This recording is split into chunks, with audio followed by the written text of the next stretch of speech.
20 मार्च 1927ला महाड या ठिकाणी भारतरत्न डॉक्टर बाबासाहेब आंबेडकरांनी एक ऐतिहासिक संघर्ष सुरू केला. महाडचा चवदार तळ्याचा सत्याग्रह म्हणून तो फारच प्रसिद्ध आहे आणि खऱ्या अर्थानं पाणी ही एक निसर्गाची देणगी आहे आणि ती प्रत्येकाला मिळाली पाहिजे आणि त्याचा मूलभूत हक्क आणि अधिकार याविषयी भाष्य करणारं एक ऐतिहासिक आंदोलन बाबासाहेब आंबेडकरांनी या ठिकाणी केलेलं आहे. आणि या ऐतिहासिक महाड ही भूमी खऱ्या अर्थानं क्रांतीभूमी म्हणून ओळखली जाते. 100व्या वर्षामध्ये या पद्धतीच्या सत्याग्रहाला 100व्या वर्षाचं पदार्पण होत आहे.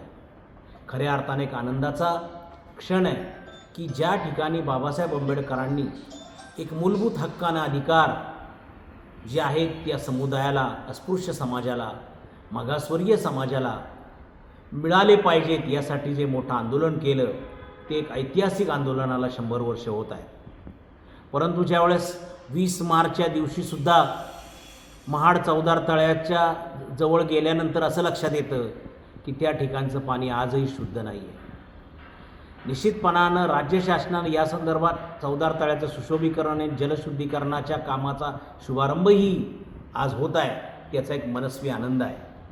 परंतु निश्चितपणाने एक रणनीती म्हणून भारतरत्न डॉक्टर बाबासाहेब आंबेडकरांनी या सत्याग्रहाच्या निमित्तानं केली. ती निश्चितपणानं आपल्याला कार्यकर्ते म्हणून सामाजिक चळवळ चालवत असताना कार्यकर्त्यांनी बोध म्हणून घ्यायला पाहिजे. बाबासाहेब आंबेडकरांच्या संघर्षाबद्दल जस्टिस कृष्णा अय्यर यांनी फार नम्रपणाने चांगलं निवेदन एका त्यांच्या निवाड्यामध्ये केलेलं आहे. त्यांनी सांगितलं की बाबासाहेब आंबेडकरांनी त्यांचे जे संघर्ष आहेत ते 2 शस्त्रांनी लढले. एक शस्त्र होतं कायदा आणि दुसरं होतं राजकारण. तुम्ही बारकाईनं पाहिलं तर त्या चवदार तळ्याच्या शेजारी असणाऱ्या एका पाटीवर हा सार्वजनिक तलाव आहे, पिण्याच्या पाण्याचा तलाव आहे असं जे नमूद केलं होतं. त्याच्या आधारावर भारतरत्न डॉक्टर बाबासाहेब आंबेडकरांनी एक त्यावेळेच्या बॉम्बे प्रोव्हिन्समध्ये जे काही तक्रार केली होती, केस केली होती आणि त्याच्या आधारावर त्यांनी ती कोर्टामध्ये केस दाखल केली होती. त्याचबरोबर या ठिकाणी अनुसूचित जातीतील पूर्वाश्रमीच्या महार समुदायांच्या महिलाबरोबर घेऊन एक आंदोलनही तिथं पुकारलं होतं. निश्चितपणानं स्थानिक लोकांनी विरोध केला, परंतु त्या ठिकाणी सहस्त्रबुद्धे, टिप्पणीस अशा काही त्यांच्या सहकार्यांनीसुद्धा की जे सवर्ण सहकारी होते त्या सहकार्यांनीसुद्धा त्यांना मदत केली होती. परंतु या पद्धतीचं त्यांनी जे भाष्य केलं होतं जस्टिस कृष्णा अय्यर यांनी की त्यांची लढाई त्यांनी राजकारण आणि कायद्याचा उपयोग फार कमी होता. त्या संदर्भामध्ये बॉम्बे व्हॉइसरॉयनं निर्णय दिला होता की तो तलाव खुला करण्यात यावा. आंदोलनाला यश त्या निमित्तानं आलं, परंतु ही रणनीती म्हणून त्यांनी वापरली. आज अनेक प्रश्न जरी आज आपण या निमित्तानं चर्चा करत असू तर त्या निमित्तानं बाबासाहेब आंबेडकरांचा एक महत्त्वाचा जो संदेश होता आपल्याला, शासनकर्ती जमात व्हा, तो संदेश मला या ठिकाणी महत्त्वाचा वाटतो.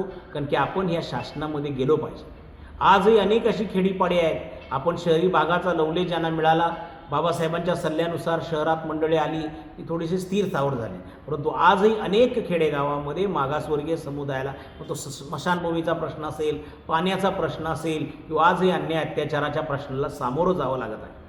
त्यामुळं चवदार तळ्याच्या सत्याग्रहातून आपण बोध घेत असताना आपल्या मानवी अधिकाराची, इथल्या नागरी अधिकारांची चळवळ अधिक व्यापक आपल्याला ती करावी लागेल हे निश्चितपणाने दिसतंय.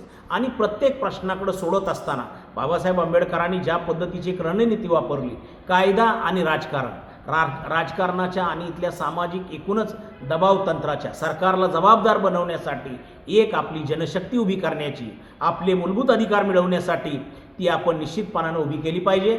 आणि त्याच्याचबरोबर इथल्या असणाऱ्या भारतरत्न डॉक्टर बाबासाहेब आंबेडकरांनी जी संविधानिक आपल्याला चौकट दिलेली आहे, जो कायदा दिलेला आहे, त्याचाही प्रभावीपणानं आपण वापर करणं आवश्यक आहे. आज अनेक प्रश्न ज्यावेळेस आपण पाहतो, इवन काही अजूनही शहरी भागातील काही झोपडपट्ट्या अशा आहेत की जिथं नागरी सुविधा मिळालेल्या नाही, त्या ठिकाणी पाणी अजून मिळालेलं नाही. अजूनही शिक्षणाची खऱ्या अर्थानं जी गंगा आहे ती आपल्या खेडोपाड्यामध्ये बऱ्याच ठिकाणी पोचली नाही. उच्च शिक्षण आपल्या आवाक्याच्या बाहेर गेलेलं आहे. वेगवेगळ्या पद्धतीच्या शिक्षणानं आपली प्रगती होते हा जो मूलमंत्र दिला, मात्र ती शिक्षण खास करून उच्च शिक्षण घेण्यासाठी अनेक अडचणी निर्माण होत आहेत. त्यामुळं बाबासाहेब आंबेडकरांच्या या चवदार तळ्याच्या सत्याग्रहातून प्रेरणा घेत असताना, क्रांतीची मशाल आपल्या हातामध्ये घेत असताना निश्चितपणानं त्यांनी दिलेला जो मूलभूत अधिकार आणि हक्क याचा संघर्ष, याचा लढा अधिक तीव्र करण्याच्या दृष्टिकोनातून आणि त्यावेळी तर साधनं नसताना गोरगरीब जनतेनं हा लढा पुकारला आणि एक ऐतिहासिक लँडमार्क मानव अधिकाराचा सगळ्यांच्या समोर उभा केला. आता तर संविधानिक अधिकार आपल्याबरोबर आहेत.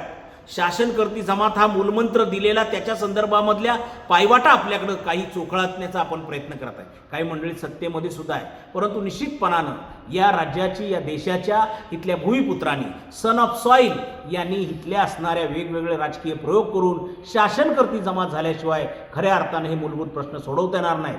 निश्चितपणानं 100व्या वर्षामध्ये आपण पदार्पण करत असताना त्या ऐतिहासिक असणाऱ्या वास्तूचं जलशुद्धीकरण आणि सुशोभीकरण करण्याची वेळ आपल्याकडे येते. कदाचित ही फार अगोदरच झाली असती किंवा व्हायला पाहिजे होती. निश्चितपणाने आंबेडकरी समुदाय या ठिकाणी शासनकर्ती जमात बनला नसल्यामुळं कदाचित त्याला वेळ लागला असेल, परंतु देर आहे दुरुस्त आहे.